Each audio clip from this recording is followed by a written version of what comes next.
There's a great new study from the University of Oxford. It's no Wharton, I know, but let's give it a chance. And the study is about fake news in the United States. And what it did was look at the 3 months leading up to Trump's State of the Union address, which was last week. And what the study found was that on Facebook, extreme hard right conservatives shared more fake news stories than all other political groups combined. Okay. On Twitter, Trump supporters consumed the most fake news. And the Twitter numbers are actually scary.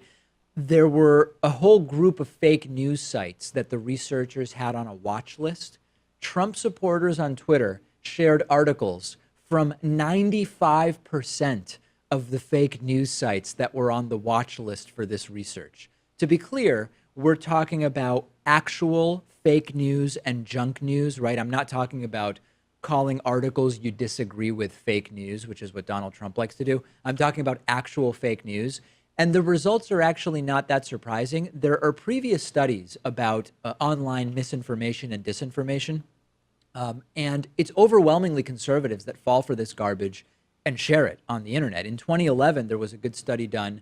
Remember when chain emails were a thing? Chain emails would go around saying this horrible thing's going on, forward this to 20 people or whatever. And the study looked at chain emails, political chain emails from 2007 to 2011. And of the 79 bogus political chain emails that circulated in those 4 years to significant degrees, 4 were targeting Republicans, and almost all of them were targeting Democrats or Obama or Hillary or immigration fear-mongering about immigrants, that type of thing. Overwhelmingly right-wing conspiracy theories. Another study estimated that 80% of political chain emails from the 10-year period ending in 2011 were right-wing misinformation. So the data is pretty clear, but the more interesting question for us is why, right? Why is it that it's conservatives disproportionately sharing, consuming, and believing fake news? Is it they're just dumb, right? That seems like too simple of an explanation. Is it, well, the liberals are the dumb ones because they've not figured out how to use these techniques to their advantage? I think a major factor is that the right has successfully framed the idea that the media won't tell you the truth, right? And once you believe we're on the right, we're conservatives, we're not going to get the truth from the media. Once you believe that, you're primed, number one, to just be super skeptical of anything you hear in the media to an irrational degree. We should all have a healthy skepticism about what we are told by corporate media, by all media, including this program. But when you carry that around to such an irrational degree, you'll start believing that everything you're getting from the media is lies. And thus, when some seemingly absurd, harebrained conspiracy theory crops up, you're more open to those ideas because you already have sort of integrated the corporate media narrative, the mainstream media narrative, as possibly false or deceptive. A normal person understands, okay, yeah, the media has biases, but I get the difference between reporting and opinion, and I can evaluate for myself what types of claims in the media are accurate and which I should be skeptical of. When you hear something totally outrageous like, I don't know, Obama's Indonesian Muslim with a fake birth certificate or whatever, you'll be highly skeptical because you will already have developed a sort of fine-tuned filter for media messages. If your context is just media tells us straight up lies, you are way more likely to believe that maybe Obama is a shape-shifting alien, or Hillary is minutes away from being arrested and put in an orange jumpsuit when you read it on some fake news trash site or whatever. This is a way that the right has been co-opted and primed to believe this stuff. And Trump's actually making it worse, because Trump now has expanded the use of fake news way beyond what it actually was intended to mean. And now you've got people on the right who think actual news agencies are so-called fake news, and it only further primes them to accept this type of garbage you see shared on social media. I mean, maybe some of it has to do with the fact that liberals tend to be better educated, not to say that there aren't intelligent people on the right. Of course. But I'd have to imagine that progressives do have better critical thinking and media literacy skills. And it also comes down to what news sources liberals are going to. Maybe it's network television, or it's NPR, or it's independent shows like us. Whereas if you look at the right wing, maybe the older audience is going to Fox News, cable networks.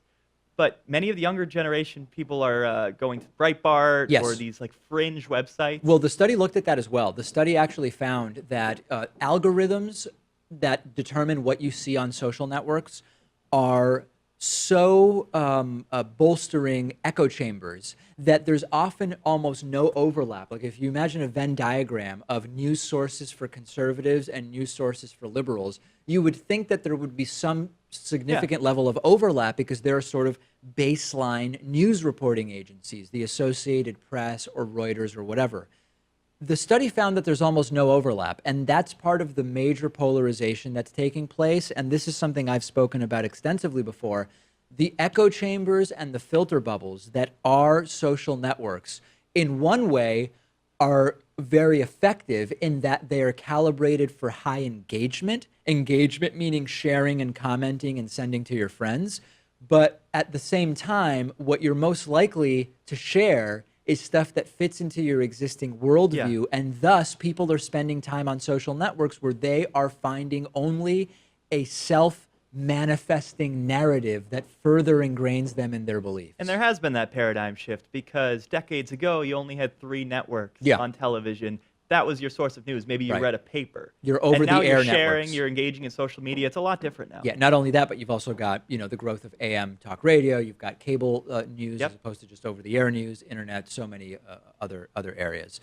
It's bad. It's really bad out there, and we see that it is indeed the right that is disproportionately buying into actual fake news. Not Trump's definition of the term, the actual definition of the term. Discuss this with us on our Reddit discussion forum, davidpakman.com/REDDIT. Quick break, back after this. If you've been hearing about Bitcoin and cryptocurrency and you want to get involved, maybe buy a little, but you just don't know how, Coinbase is for you. Coinbase is the world's most used way to buy, sell, and use Bitcoin, Ethereum, Litecoin, and Bitcoin Cash. If you sign up through davidpakman.com/Coinbase, and buy or transfer $100 worth of Bitcoin, you'll get a $10 bonus, and so will we. So you'll be supporting The David Pakman Show. Sign up today at davidpakman.com/Coinbase.